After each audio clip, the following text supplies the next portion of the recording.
Hello guys, maglalagalag na naman tayo maya-maya at itong mga bagong dating din ay ating sasamahan sa sa Harads dito sa Ukay-Ukay sa Kuwait.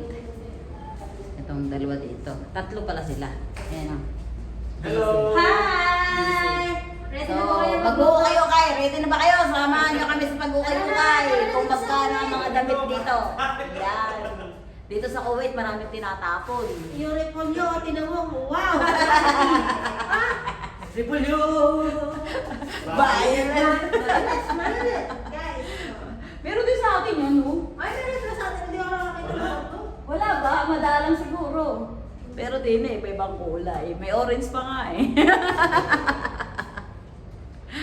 Ayun guys, kaya ngayon samahan nyo kami. Ito pala yung kanilang accommodation. Yan. Malaki, malawak. Tatlong kwarto. Tapos, libreng washing machine. Automatic pa dito ang washing machine lang. Yan. So, ito yung kwarto ni Kuya. Ayan, no? Si Kuya sa atin, nakatira lang yung sa squat.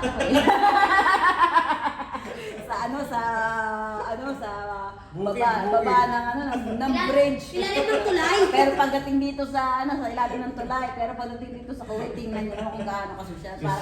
Parang nakahotel lang yan. Parang nakahotel lang yan, no? Yan, no? Kita niyo naman. Ayan.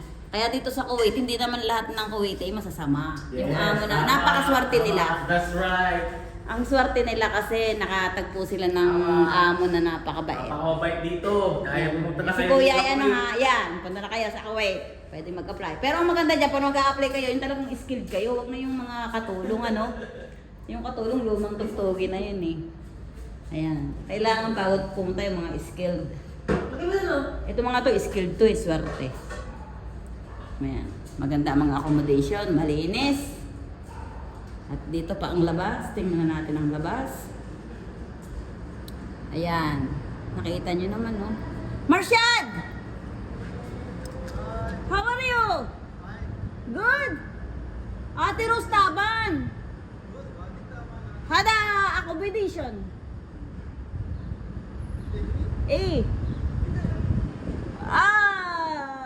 Long time.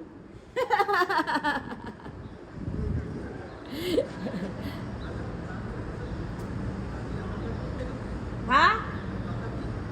Gasasa pi? Malana sister mo, Jud. Gasasa. Aliwali.